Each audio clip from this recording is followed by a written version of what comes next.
자, 이 강부터는 이제 그리스도를 이제 설명을 드리는 것입니다. Ngayon po sa lecture chapter 2 po ay magpapaliwanag tayo patungkol kay Kristo. 이 강부터 5강까지가 그리스도에 대한 초점이 있습니다. Ito po ay pag-focus po from lecture chapter 2 to chapter 5 po patungkol kay Kristo. 여러분, 하나님께서는 우리를 구원하시기 위해서 메시아, 즉 그리스도를 보내셨습니다. Ang Panginoon po ay pinadala po ang Panginoong Jesucristo, ang Mesaya, para sa ating kaligtasan. 왜 메시아를 보내셨죠? Bakit po kaya pinadala niya ang Mesaya? 우리를 구원하기 위해서 보내셨습니다. Pinadala niya po ito para po tayo iligtas. 그렇다고 하면 우리는 구원받지 않으면 안 될 어떤 심각한 상태 가운데 있다는 얘기잖아요. Kaya di ba po tayo po, alam po natin yung ating situation bago po tayo maligtas kung anong klaseng napakalalang sitwasyon ang kinaroroonan po natin. 도대체 인간의 문제가 얼마나 심각하기에 메시아가 직접 오셔야 되냔 말이에요. Gaano po ba kaseryoso ng problema po ng tao na kailangan po magpadala ng Panginoon ng isang Mesaya na tagapagligtas? 우리의 문제를 우리는 이해해야 됩니다. Na kailangan po natin maunawaan, mga kapatid, yung problema po natin. 근데 우리의 문제를 이해하려면 원래 지원받던 우리의 상태가 이해되어져야지 상대적으로 이것이 얼마나 심각한 문제인지를 알게 돼요. Para maunawaan po natin po yung ating problema, we need to know po muna kung ano po yung ating original na pagkakakilanlan bilang manilikha ng Diyos upang mas maunawaan kung ano yung problema po natin. 그래서 이 강은 원래 우리가 어떻게 지원받아졌냐 그 얘기를 하는 것이 Ito pong lecture chapter 2 po ay pagpapakita kung anong klaseng nilikha po tayo ng Diyos. 그리고 3강과 4강은 도대체 우리에게 어떤 문제가 임했는가에 대한 얘기입니다. At yung lecture 3 and 4 naman po ay pagpapahayag kung anong klaseng problema meron po tayo. 그리고 5강은 도대체 메시아가 어떤 분인가, 어떤 직분인가, 무슨 일을 하시는가 그 내용입니다. At yung lecture chapter 5 naman po ay pagpapakita po kung ano po ba ang Mesaya, ang Kristo, ano po bang content po nito, yun po ang laman po ng lecture 5. 자, 이제 이 강을 시작해 보도록 하겠습니다. At tinan po natin ngayon ang lecture chapter 2, simulan po natin. 인간은 어떤 존재냐를 오랫동안 고민하다가 정리한 것이 그냥 복받은 존재 이렇게 표현을 했습니다. At ito po, pinag-isipan mo natin, ano po ba ang tao, who is man, at nakita mo natin sa ating pag-aaral na ang tao po ay isang tao po nilikha, pinagpala ng Diyos, blessed being. 먼저 인간은 하나님의 형상대로 지음받은 자입니다. Unang bagay po na nagpapahayag ng ang tao ay pinagpalang nilalang ay ang tao po ay nilikha ayon sa wangis ng Diyos. 하나님의 형상을 따라 하나님의 모양대로 지음받았다고 하는 얘기는 실상은 너무너무 놀라운 얘기입니다. At talaga na po amazing at nakaka-surprise po ang katotohanan na ang tao po ay nilikha ng Diyos ayon sa kanyang wangis at kanyang anyo. 그러니까 전 우주 만물의 창조자이신 그분을 우리가 닮았다는 얘기죠. Imagine nyo po na ang tagapaglikha ng buong sanlibutan ay nagsasabi na tayo po'y kawangis po 여러분, niya. 인간은 사실은 너무 소중한 존재. Hindi po ba tayo po napaka-importante pong nilalang? 제가 자녀가 4명이 있습니다. Ako po ay may 4 po na anak. 그러니까 딸, 아들 이렇게 있어요. Meron pong daughter, son po. 첫째 딸이 요번에 같이 왔고요. Yung aming pong panganay po ngayon kasama po namin. 네, 저 있습니다. 딱 봐도 저를 닮았다는 거예요. At pag tinanong niyo po ay talagang kamukha ko po siya. Di po ba? Palakpakan naman po natin. 그러니까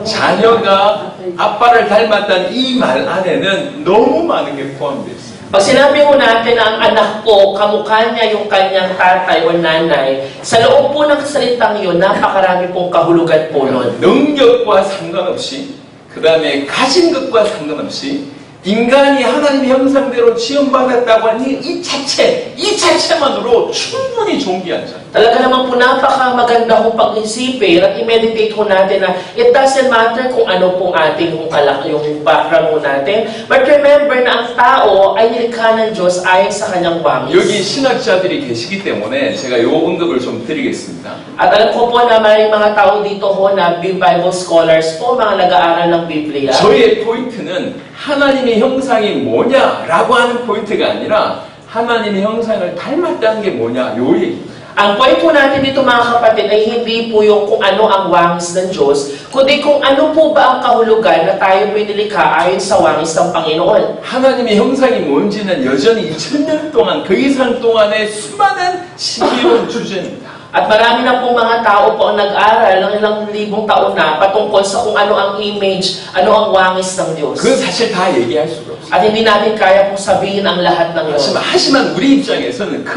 놀라운 하나님의 형상을 따라서 하나님의 모양대로 하나님의 형상대로 지음을 받았다. 요 의미를 조금 더 생각을 해보자는 거예요. Ngunit kailangan natin isipin, ano po ba ang kahulugan na ang tao po'y nilikha ayon sa wangis ng Diyos? Ano po ba ang kahulugan na ang tao po'y nilikha according sa wangis at anyo ng Panginoon? 뭘 닮았고 그 닮았다는 의미가 뭐냐면 Na ano po ibig sabihin po ng likeness o kauri, kawangis? Ano po kahulugan nito? 창세기 1장 26절 27절. Tingnan mo natin ang Genesis chapter 1, verse 26 to 27. Sige, babasahin mo natin, 1 to 3, go. Pagkatapos sinabi ng Diyos, ngayon likhain natin ang tao ayon sa ating larawan, ayon sa ating wangis. Sila ang mamamahala sa mga isda, sa mga ibon, sa ipapawid, at sa lahat ng hayop, maging maamo o maila, malaki o maliit. Nilalangan ng Diyos ang tao ayon sa kanyang larawan. Sila'y kanyang nilalang na isang lalaki at isang babae.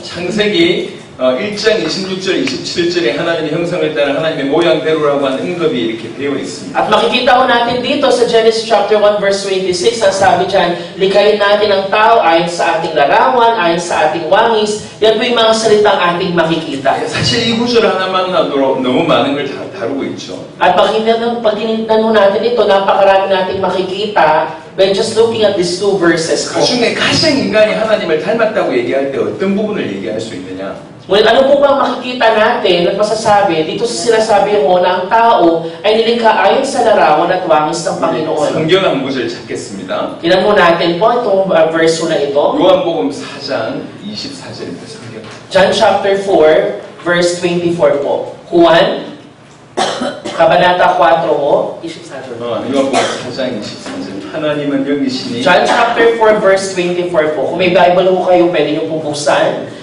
Sige po, nandiyan na po kayo mga kapatid. John chapter 4, verse 24. Nandiyan po kayo. Sige po, basahin mo natin John chapter 4, verse 24. 1 to 3, go, basa. God is spirit, and His worshippers must worship in the spirit and in truth. 하나님은 영이시다. 이게 하나님이 어떤 분인지를 얘기할 때 가장 정확하게 설명하는 부분이 바로 이 부분입니다. Pag sabi mo dito, God is Spirit, kaya kung tayo po mag-uusap kung anong klaseng Diyos ang Panginoong Diyos, ito po yung verse na exact ang paliwanag patungkol po doon. 영이신 그 하나님을 닮은 우리로 여러 가지를 많이 할 수 있지만 사실 우리가 영적인 존재다라고 설명드릴 수가 있습니다. Kaya ang sabi mo dito, God is Spirit, kung kaya naman kung tayo po nilikha ayon sa larawan at wangis ng Diyos, ang tao din po ngayon ay isang nilalang na spiritual. 정말 인간은 특별합니다. Kaya naman napaka-importante, special po ng tao. 육신을 가지고 있으면서 영적인 존재. Na tayo po ay may physical na katawan, ngunit tayo din po ay may spirito. 하나님이 우리를 얼마나 신비하게 만드셨는지에 대한 요 부분이 사실 이렇게 드러납니다. At makikita natin kung gaano ka-magnificent ang nilikha ng Diyos, yung kanyang paglilikha sa tao, na ganito po yung kanyang paglilikha sa atin. 자, 두 번째 창세기 5장 3절 보시도록 하겠습니다. Tingnan mo natin po ang Genesis chapter 5, verse 3. Tingnan mo natin dito, Genesis chapter 5, verse 3. 1 to 3, go basa. Si Adan ay 130 taon nang maging anak niya, si Seth, na kanyang kalarawan. 지금 아담이 셋을 낳습니다. Makita natin dito na si Adan po, nagkaroon ng anak na si Seth. 근데 요 사이에 자기 모양과 자기 형상이라고 하는 요 단어가 들어 있습니다. At dito po sa gitna mo nito ay makikita natin yung salita mo na larawan at anyude. 그래서 자기 모양과 자기 형상을 닮았다는 말은 사실은 아버지와 자녀라고 하는 관계라는 뜻이죠. Kaya pag sinabi po ang tao pinilikain sa larawan at wangis, ito pinagpapahayag ng relasyon ng anak at ng ama. 하나님 형상대로 지음받았다는 얘기는 우리가 하나님을 닮아서 영적인 존재일 뿐만 아니라 단순한 피조물이 아니라 자녀로 지음받았다는 얘기. Kaya ang ibig sabihin po mga kapatid, pag sinabing man is created in the image and likeness of God, hindi lang po tayong mga spiritual being, kundi tayo po ay mga being na may relasyon sa ating Diyos Ama bilang ating tatay at tayo po ay kanya pong mga anak. 우리 누가복음 3장 한번 보시도록 하겠습니다. Tingnan mo natin ang Luke chapter 3. 누가복음 3장에는 예수님의 족보가 나옵니다. Tingnan ho natin ang Luke chapter 3 mention.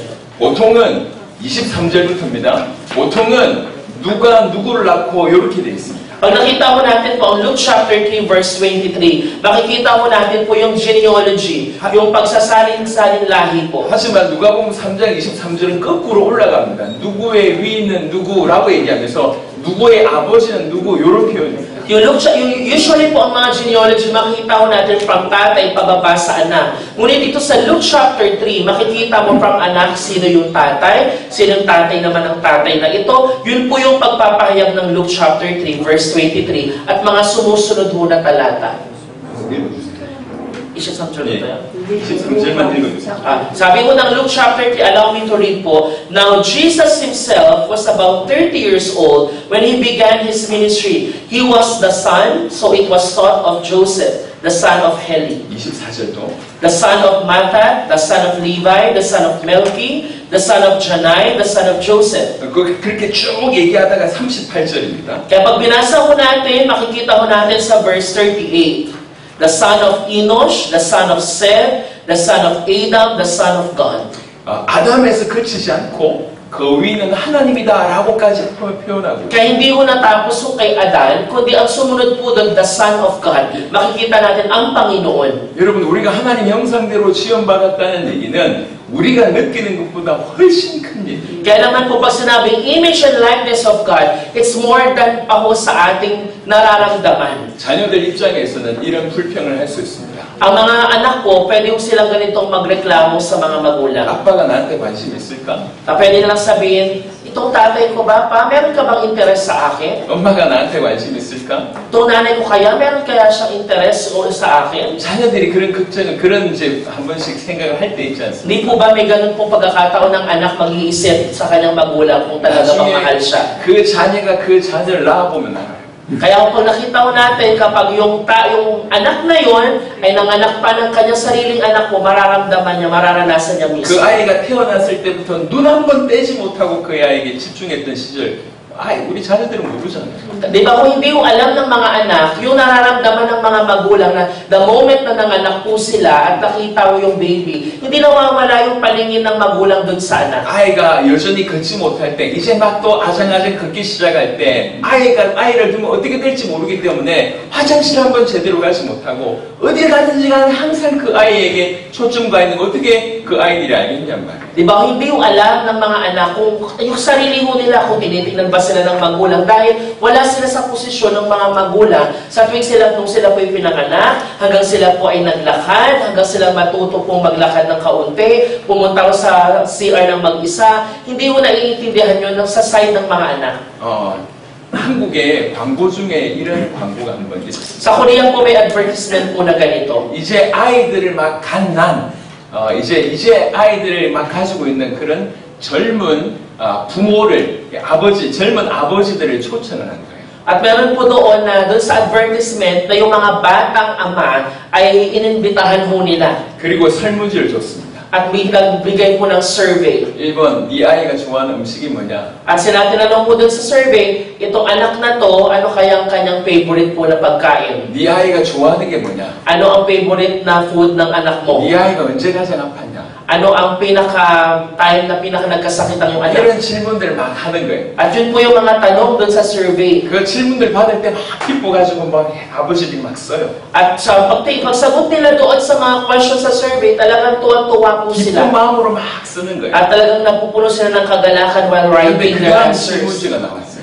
Pero may isa pong survey na ganito. 그 다음 질문지는 이 젊은 아빠들에게 다른 질문이 나오기 시작했어요. Ngunit ito po, meron pong palibagong set of question para naman po sa mga tatay. 너를 낳아준 아버지가 제일 좋아하는 음식이 뭐냐? At tinanong mo dun sa mga anak naman, ikaw, yung tatay mo na nagpanganak sa'yo, ano ba ang favorite food ng tatay mo? 네 아버지는 뭘 가장 좋아하냐? Na ang tatay mo ba, ano ang pinaka-paborito niya? 네 아버지는 뭘 가장 행복해하냐? Na ano ba yung nagpapasaya sa yung tatay? 이 젊은 아빠들이 이렇게 머리를 끄적끄적. At yung mga tatay naman po na bata pa, talagang, ano nga Ano bang favorite food ng tatay? 자기 아들 얘기할 때는 막 하는데 정작 자기 아버지에 대해서 물어봤을 때 답을 못 하는 거예요. Kasi sila, nung sinusulat nila yung mga tungkol sa anak nila, talaga nasasagot nila. Pero sila mismo na mga anak, nung tinatanong na ang favorite po ng mga tatay nila mismo, hindi sila makasagot. 그때 갑자기 영상이 뜹니다. Kaya bigla akong nag-flash mo yung isang 이 video. 젊은 아빠들의 아버지가 녹화한 영상입니다. At yung nakita ko sa video, itong mga batang ama, yung mismong tatay nila ay nakita sa 이 video. 아버지가 젊은 아빠들을 처음 낳았을 때 어떤 기분이었고 얼마나 사랑하는지를 그 노년의 아버지가 영상으로 나왔어요. At yung video po ay naglalaman kung ano ang pakiramdam ng kanilang tatay nung kakapanganak pa lamang ng kanilang mga anak na yun. 자녀들에 대해서 너무 잘 알지만 부모에 대해서 모르는 이 젊은 아빠들의 모습이 우리의 모습. At makita mo natin, yung larawan din po natin, na itong mga batang ama na to, alam na alam nila yung kanilang mga anak.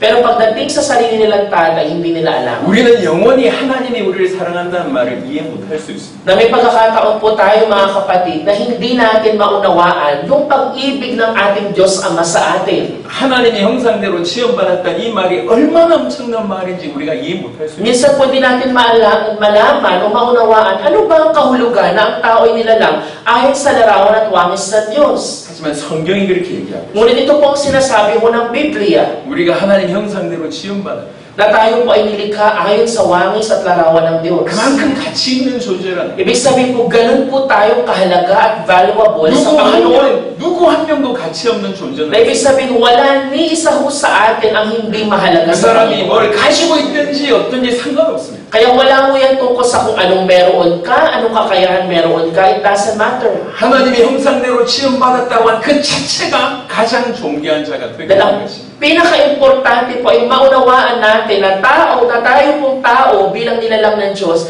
ay nilikha ayon sa larawan at wangis ng Diyos. 우리는 과연 그분을 닮아서 그분처럼 육신을 가지고 있지만 영적인 존재이고 그분과 같이 그분으로 말미암아 하나님의 자녀가 된 그런 존재입니다. Na tayo pong lahat ay nilalang ng Diyos ayon sa kanyang wangis at larawan, na tayo po hindi lang mayroong pisikal na katawan, kundi may spirito po tayo at hindi doon nagtatapos. Tayo din po ay kanya pong mga anak. 그리고 시편 8편 4절부터 8절. Tingnan mo natin ang Psalm, awit 8, verse 4 to 8. Ano pong sabi sa awit 8, verse 4 to 8? 1, 2, 3, go. Ano ba ang tao upang iyong pahalagahan? O ang anak ng tao upang iyong pangalagaan? Nilikha mo siyang mababa sa ilon ng kaunti, pinusdos mo siya ng dangal at ng luwalhati. Ginawa mo siyang pinuno ng lahat ng iyong nilikha. Sa lahat ng mga bagay, siya ang iyong pinamahala. Mga tupa at kawan, pati na ang mababangis. Lahat ng ibong lumilipad at mga isda sa karagatan. At lahat ng nilikhang nasa karagatan. 이 시편 기자는 너무 감탄합니다. Alam niyo po, itong psalm na to ay talagang tunay po na napakatiyak na nagsasabi 도대체 sa atin. 사람이 뭔데 하나님이 그 사람을 그렇게 생각하십니까? Na ang sabi ko dito, sino nga ba ang tao na gano'n ang pag-iisip ng Diyos sa atin? 사람의 아들이 도대체 뭔데 하나님께서 그를 그렇게 돌보십니까? Na bakit sino ba ang tao na ang Diyos ay ganyan po tayo alagaan? 그를 하나님보다 조금 못하게 하시고 영화와 존귀로 관을 씌우셨나이다. Nang sabi dyan, nilikha tayo mas mababa ng kaunti. 영화와 존귀로 관을 씌우셨다는 표현은 왕에게만 적용되는 At 표현입니다. pinuspos ko tayo ko ng dangal at duwalhati. At ang salita ko na ito po ay applicable lamang mga kapatid sa mga hari. 그리고 만물을 다스리게 한 거예요. At tayo po lahat ay binigyan ko ng kakayahang mag-rule. 로마 시대에 로마 황제가 여러 나라와 여러 민족을 정복합니다. Alam niyo po, nung panahon ng Roma, marami pong mga prince nang nag-rule sa iba't ibang lugar. 그 정복한 곳에 로마 황제의 동상을 세웁니다. Ibig sabihin po, doon po sa mga pinamumunuan nilang lugar, naglalagay po sila ng mga estatwa ho doon bilang tanda ng pamumuno ng mga prince. 로마 황제를 닮은 동상을 세웠는데 이것 자체가 굉장히 의미가 있는 거예요. Ibig sabihin po, yung pagpapatayo pa lang ng mga estatwa, kamukha ho ng kanilang hari ng Roma, ay nangangahulugan na ho ng something sa kanila. 우리가 마치 그 동상 같은 존재라는 거예요. Ibig sabihin, tayo din po, tulad din tayo ng estatwa na yan, nakawangis ng Panginoong Diyos. 하나님 앞에서는 우리 그냥 피조물일 뿐입니다. 뿐입니다. Na tayo po sa harapan ng Panginoon, tayo po isang creation lamang. 하지만 피조 세계에 우리는 왕된 존재입니다. Ngunit tandaan po natin na among all creation, mga kapatid, tayo po ay hari. 하나님을 나타내는 왕 같은 존재가 우리입니다. Na tayo po na kapag kasama natin ang Diyos, siya po ay lumabas, tayo po ay katulad ng isang 이 hari. 동상을 통해서 진짜 로마 황제를 볼 수 있듯이 우리를 통해서 하나님을 볼 수 있다는 겁니다. Na kapag nakita, tulad ko panahon ng Roma, makita nila yung statwa na to, maaalala nila yung kanilang mga pinuno. Ganon din po sa atin, pag nakita tayo ng tao, nakikita dapat ang Diyos po sa atin. 하나님의 형상대로 지원받았다는 얘기는 우리는 그와 같이 영적인 존재이며 그의 자녀이며 왕적인 존재라고 So ano po 합니다. ibig sabihin po ng created in the image of God? Una po, tayo po spiritual being. Pangalawa, tayo po yung mga anak. At pangatlo, tayo po binigyan ng identity bilang isang hari. 그리고 조금 더 깊은 말씀들을 좀 At kung mas malalim pa pong pagpapaliwanag, 골로새 1장 15절과 고린도후서 4장 4절 보겠습니다. tingnan mo natin ang Colossians chapter 1 verse 15 po muna. Ang sabi dyan, si Kristo ang larawan ng Diyos na di nakikita. Siya ang panganay na anak at pangunahin sa lahat ng mga nilikha. Ang 2 Corinthians din po, ano pong sabi ng pangalawang Korinto? Hindi sila sumasampalataya sapagkat ang kanilang isip ay binulag ng Diyos ng kasamaan sa daigdig na ito upang hindi nila makita ang liwanag ng magandang balita tungkol sa kaluwalhatian ni Kristo na siyang larawan ng Diyos. 그리스도는 하나님의 형상이라고 합니다. Na ang Panginoong Hesukristo po ay imahe, larawan ng Panginoon. 우리는 하나님의 형상대로 지원받았다고 얘기합니다. Di ba ho, sinabi na po natin, tayo po ay nilikha ayon sa wangis at larawan 이게 ng 무슨 Diyos. 말이냐? 첫사람 아담의 존재는 거의 그리스도와 비교될 만한 흡사할 그런 존재였다고 얘기해 드릴 수 Ibig 있습니다. sabihin po, tayo po yung mga tao po, ang ating larawan ay talagang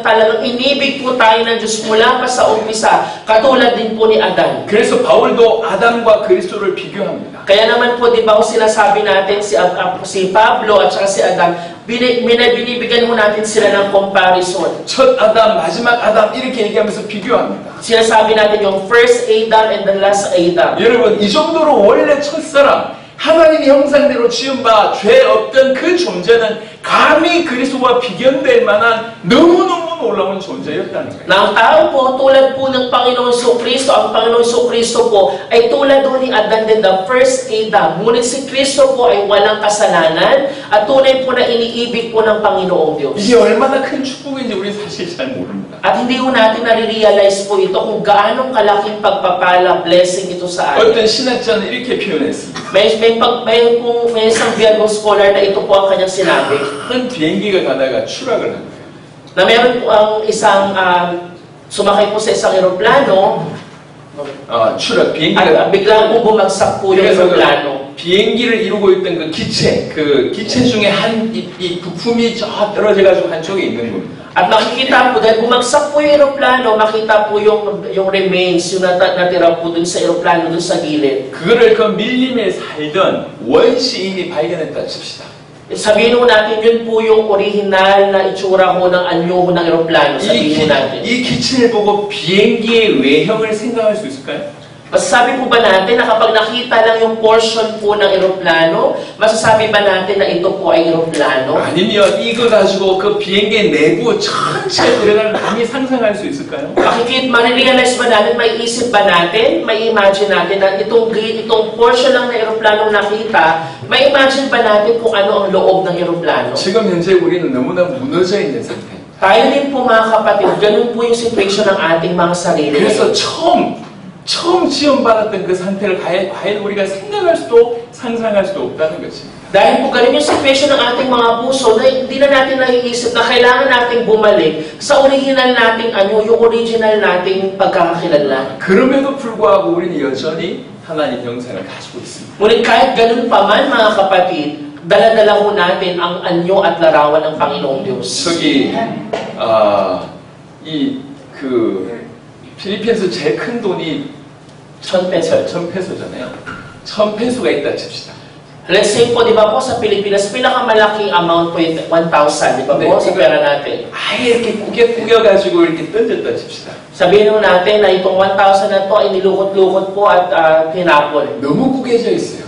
At nandoon po siya, nandoon lang, nakakrumpled po siya. 그럼에도 불구하고 여전히 전폐소의 가치가 있어요. Pero ho, di po ba, yung kahit na lukot-lukot na yung 1,000 na yan, 1,000 pa rin yan, di po ba? 제가 쉬는 시간에 이 천폐소짜리 한 5장 해가지고 구해가지고 던지면 여러분들 난리 날 겁니다. Halimbawa po, after ng sa lunch break ko, sa break ko natin, naglagay ako ng 1,000 pesos dito, 5 piraso, nakalukot. Di ba kung nagkakagulo kayo, kakakuha nun? 서로 죽으려고 난리 날 거예요.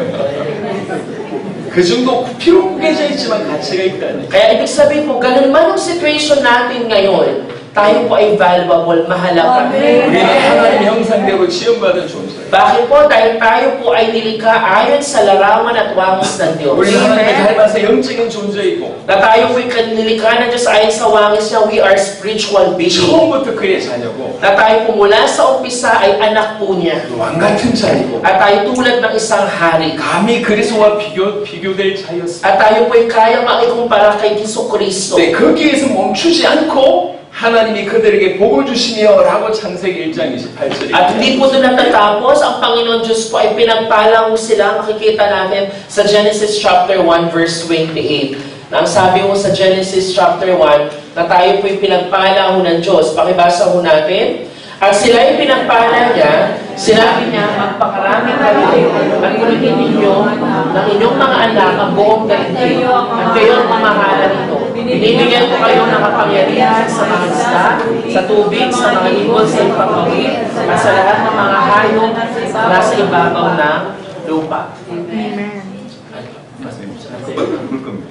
그래서 하나님이 그들에게 생육하고 번성하고 충만하고 다스리라고 말씀하셨어요. Ano po sabi ho dyan? God bless them. Ang sabi ho, be fruitful, magpakarami ho sila. Sila po'y mamahala at they would subdue the earth. Talaga hong pamahalaan ho nila. 그리고 창세기 2장에 인간이 받은 축복에 대한 얘기를 또 쭉 언급합니다. At pag nakita natin ang Genesis chapter 2 po, makikita natin po yung pagpapala na natanggap po ng tao. 창세기 2장 넘어가자마자 우리 주님이 안식의 복을 주십니다. At makita natin po sa Genesis chapter 2, as we go on, binigyan din tayo ng pagpapala ng kapahingahan ng Panginoon ng Sabbath rest. 그리고 말로 다 할 수 없는 에덴의 축복을 주십니다. At hindi natin mapaliwanag by words yung pagpapala na binigay through the Garden of Eden. 그리고 생명의 축복을 주십니다. At binigyan din ho tayo ng pagpapala ng buhay. 그리고 나서 언약을 주십니다. At binigyan din tayo ng covenant. 그리고 18절 이후부터 가정의 축복을 주십니다. At pagdating ng verse 18, yung pagpapala ng pamilya. 창세기 2장 전체는 우리 주님이 그들에게 복을 주신 내용입니다. At yung Genesis chapter 2 po, buong po yun ay ang pagpapalang binigay ng Diyos sa 그 tao. 중에도 특별히 생명이 되게 하셨다. At yung isa ho doon, yung isang greatest blessing po ay yung pagpapala ho ng 이 buhay. 영적인 존재라고 하는 것을 우리가 살펴봤습니다. At nakita ho natin na tayo po lahat ay pinagpalang nilalang na sa umpisa pa 생명이 lang. 되겠다는 표현을 그냥 살아있는 존재가 됐다고 하는 표현도 맞지만 사실은 하나님과 연결된 영적인 존재라고 하는 표현도 더욱 맞다고 저는 생각합니다. Pag sinabi mo natin living being, hindi lang po yung nangangahulugan na tayo humihinga, alive po tayo, kundi ang kahulugan po niya ay tayo po ay konektado sa Panginoon, may relasyon po tayo sa Diyos. 어떤 분의 표현처럼 물고기는 물 안에 살아요. Hindi po ba ang isda po, kailangan po siyang nakatira sa tubig? 왜 그렇습니까? Bakit po kaya? 하나님이 그렇게 만들었어요. Kasi ang Panginoon, ganun po yung paglilikha niya sa isda. 나무는 뿌리를 흙에 갖고 있어야 돼요. Ang ganun din po ang halaman o puno, kailangan nandoon po ang kanyang ugat doon sa lupa. 그래야 삽니다. Para sila'y mabuhay. 왜 그렇습니까? Bakit po kaya ganun? 그렇게 만들었어요. Dahil ganun po ang paglilikha ng Diyos. 새는 하늘 날도록 하나님 만드셨습니다. Ganun din po ang ating pong araw, ang sun. 물고기가 물을 떠나면 어찌 됩니까? Ano po nangyayari ho sa isda pag nawala ho sa tubig? 너무 괴로워서 고통 당하다가 결국 죽게 돼 있습니다. Di ba ho talaga ho magpupumiglas po yun, mahihirapan po siya, at mamamatay ang isda. 우리는 물고기가 물 떠나서 막 바닷거리를 보고 우리는 뭐라고 얘기하냐면 인간들은 싱싱하다 표현하지만 사실 싱싱한 게 아니라 죽어가고 있는 거예요. Di ba po, pag nakita natin po ang isda pag nawala na sa tubig, paano sinasabi natin ay sariwa, fresh pa. Pero sa isda ho, ang totoo nun, namamatay na siya, kaya po siya gumagalaw-galaw kasi wala na siya sa tubig. 나무 뿌리가 뽑히면 그 순간부터 조용히 말라서 죽게 돼요. Ganun din po ang puno, pag tinanggal mo siya sa lupa, tinanggal mo na yung ugat niya, doon na po magsisimulang pagkamatay ng puno. 인간은 하나님 안에 있어야지 살아있는 존재. Ganon din po ang tao. Ang tao po ay mabubuhay lamang kung siya po ay nasa Diyos. 인간은 하나님과 연결될 때 살아있는 존재가. Kailangan po niyang kumonekta sa Panginoon upang siya'y mabuhay. Pag siya'y wala doon, mamamatay siya. 하나님은 스스로 있는 자예요. Kailangan po natin magkaroon ng connection sa Panginoon. 하나님만 스스로 있는 자예요. Kailangan po natin kung ang Panginoon lamang. 그 말은 무슨 말이냐? 모든 피조물은 스스로 있을 수 없고 스스로 있는 자에게 붙어서 살게 되는 존재라는 겁니다. Ibig sabihin po, ang Panginoon lamang po ang kaya kong mag-stand alone. The rest po ng lahat ng nilikha, kung wala ang Panginoon, tayo po'y mamamatay. Kailangan natin po ang Diyos. 그분이 생명 자체이고 생명의 근원입니다. Dahil ang Panginoon po, siya mismo ang buhay, kaya He can live by Himself, hindi niya ko kailangan ng anumang bagay. 그래서 그분과 붙어 있을 때만 생명이 흘러옵니다. Kaya naman tayo, kung tayo po'y nakakapit lamang sa Kanya, doon lamang po nagkakaroon ng buhay ang tao. 그래서 성경에서는 생명과 죽음을 해석하기를 하나님과 붙어있냐, 하나님과 떨어졌냐를 표현하면서 하나님과 붙어있다, 생명이 있다, 하나님과 떨어졌다, 죽었다 이렇게 표현하는 거죠. Kaya naman po ang expression sa Biblia ng kamatayan at ng buhay ay nagsasabi po na kapag tayo po ay konektado sa Panginoon, may buhay po tayo. Ngunit kung tayo po hiwalay po sa Diyos, yan po yung tunay na kamatayan. 하나님과 연결되어 있어야만 사는 존재로 만드신 것이 우리에게 최고의 복입니다. At ayun po ang pagpapalang pinaka-greatest blessing na tanggap natin, na tayo po ay mabubuhay lamang kung tayo po ay konektado sa Panginoong Diyos na lumikha po sa 또 atin. 하나는 언약을 주셨다는 것입니다. At ang Panginoon din po, binigyan tayo ng covenant, ng kasunduan. 창세기 2장 17절. Tingnan mo natin ang Genesis chapter 2 verse 17. Anong sabi mo ng Genesis chapter 2 verse 17? Ang sabi dyan, maliban sa bunga ng pulong kahoy nagbibigay ng kaalaman tungkol sa mabuti at masama, huwag na huwag mong kakainin ang bungang iyon, sapagkat sa araw na kainin mo iyon ay mamamatay ka. 이게 이 약속은 표면적으로 볼 때는 굉장히 부담스러운 약속이긴 하지만요. Pag tinignan mo natin itong covenant na ito, itong kasunduan, parang ang hirap tanggapin ito pag tinignan lang mo natin at first glance. 이 약속의 내용은 조금 이따 설명하고 약속을 받았다. 이걸 한번 생각해 보세요. Yung content po ng covenant ng kasunduan, later natin ipapaliwanag. Pero yung kahulugan po ng natanggap po natin yung covenant, yun po yung ating ipapaliwanag. 필리핀에 큰 그 기업들이 많더라고요. Sa Pilipinas po, di ba, marami pong malaking mga businesses. 뭐 SM 뭐 May SM po, di po ba? SM? 여러분 SM 사장님하고 쉽게 만날 수 있나요? Ang may-ari po ba ng SM, let's say si Henry C. kung buhay pa, kaya niyo po ba siyang ma-meet ng basta-basta? 그분과 쉽게 약속할 수 있나요? Mabilis po ba mag-grab ng appointment kay Henry C? 약속을 한다는 것은 이 사람을 인정한다는 거예요. Ibig sabihin po ng pagkakaroon po ng appointment, agad-agad, ibig sabihin meron kayong kasunduan, meron kayong relasyon. 흘리게 지나지 않는 우리를 하나님의 형상대로 지음받게 하셔서 약속을 이렇게 줬다. 이것 자체가 큰 복이라는 거예요. Na tayo nilikha ayon sa wangis at larawan ng Diyos, yung katotohanan na binigyan ka ng kasunduan ng Panginoon na lumikha, isang napakalaking pagpapala na po nun, na tayo binigyan ng kasunduan ng Diyos. 저희 딸 둘이 있고 아들 둘이 있는데 아들들이 약간 조금 끈질긴 편입니다. Yung amin pong, meron po kaming anak, di ba po, may dalawang lalaki, dalawang babae. Yung mga anak ko pong lalaki, medyo iba din po yung ugali sa mga babae. 예를 들면 막내가 이렇게 얘기합니다. For example po, yung pinakabunso ko, ganito yung sinasabi. 아빠 물놀이 가자. Halimbawa sabihin ng bunso, pa, mag-swimming tayo, mag-outdoor tayo. 제가 시간이 없어요. Sabihin ko po, ay wala akong oras. 약속을 잘 안 해. Kaya hindi po ako madalas nag-grab ng appointment sa 이 kanila. 아이는 그 약속을 받기 위해서 틈만 나면 요청을 합니다. Pero itong anak ko na to, dahil naalala niya yung kanyang request sa akin, pag nag-meet kami, uulitin niya ulit yung request, swimming tayo ba? 계속 얘기합니다. Lagi niya yung sinasabi sa akin. 그래서 제가 마지못해 얘기하죠. Kaya hindi na ako nakakapagsalita, hindi ako nakakasagot. 한 달 후에 가자. Kaya sabihin ko, after 1 month na lang tayo pumunta. 그럼 이 애는 그 약속을 굳게 붙잡아요. Pero yung pangako ko na yun sa kanya, talagang pinangahawakan niya yun. 그 다음날 일어나서 이렇게 얘기합니다. Kaya the following day, ganito yung sasabihin niya sa akin. 아빠 29일 남았다. Sabi niya sa akin, pa, 29 days na lang natitira. 그 다음날 일어나서 얘기합니다. Kasi sumunod na araw, sasabihin niya ulit yun sa akin. 아빠 28일 남았다. Pa, 28 days na lang. 저는 꼼짝없이 가야 됩니다.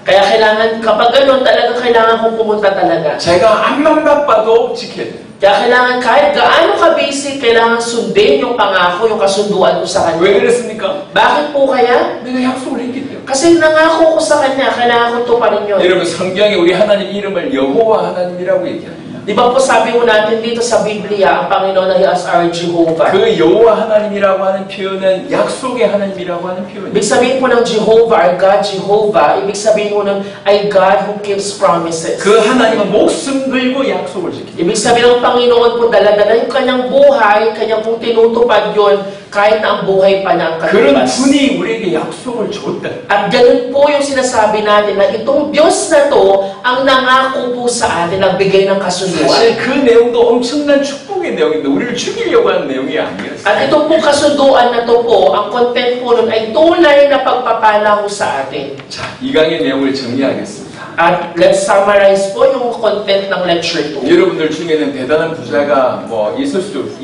있겠지만 없는 경우들이 대부분일 겁니다. Diba kung marami meron sa inyo ditong mayaman o marami din talagang may kaya lang. 능력이 탁월하기보다 그냥 보통의 사람인 경우들이 대부분일 겁니다. Or marami sa inyo po ang hindi naman ganun 그래서 makapangyarihan. 사람들도 나를 대단치 않게 생각하고 나조차도 나를 대단치 않게 생각하는 경우들이 대부분입니다. At may mga time po na ang tao hindi tayo pinapahalaga, hindi tayo na-appreciate. Mismo yung ating mga sarili din po. Wala tayong pagpapahalaga sa ating sarili. 하지만 감정으로 정의하지 마시고 사회적인 환경으로 여러분을 정의하지 마시고 성경이 뭐라고 하는지에 대해서 귀 기울이시기 바랍니다. Ngunit mga kapatid, huwag mo nating i-define yung ating mga sarili ayon sa ating mga emosyon at hindi rin po sa pamamagitan ng sinasabi ng lipunan, kundi kung ano ang sinasabi ng Biblia sa kung sino po tayo, yun po yung ating paniwalaan. 성경이 말씀하기를 우리가 하나님 형상대로 지음받았다고 얘기합니다. Ano po sabi ng Biblia? Na tayo pong tao ay nilikha ayon sa larawan at wangis po ng Diyos. 사실로 그걸로 모든 것이 끝입니다. At kapag yun po ang dala-dala po natin, tapos na po ang lahat ng bagay. 우리는 하나님을 닮은 영적인 존재이고 자녀이며 왕 같은 자이고 그리스도와 비교될 그런 존재였습니다. Na ang tao po, tayo po spiritual being, tayo po yung mga anak niya,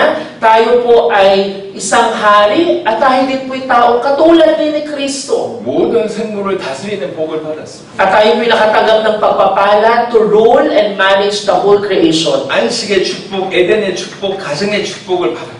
At nabigyan din tayo ng pagpapala ng Sabbath rest, ng pagpapala ng pamilya, at pagpapala ng hardin ng Eden. 생명의 축복, 언약의 축복이 우리 가운데 있는 것입니다. At nasa kalagitnaan din po natin ang pagpapala ng buhay, maging ang pagpapala ng covenant, ng kasunduan. 원래 이게 우리 모습. At yun po ang ating original na disenyo pagkakalikha. 어떤 이유로 이 모든 것을 한꺼번에 다 읽게 되는지. Ngunit ano po bang naging dahilan ng lahat ng pagpapala nito ay bigla na lamang bumagsak? 그 문제에 관한 메시지는 다음 시간에 진행토록 하겠습니다. At yung sumunod po na content po ay pag-aaralan natin sa lecture 3 po. 네, 감사합니다. Maraming salamat.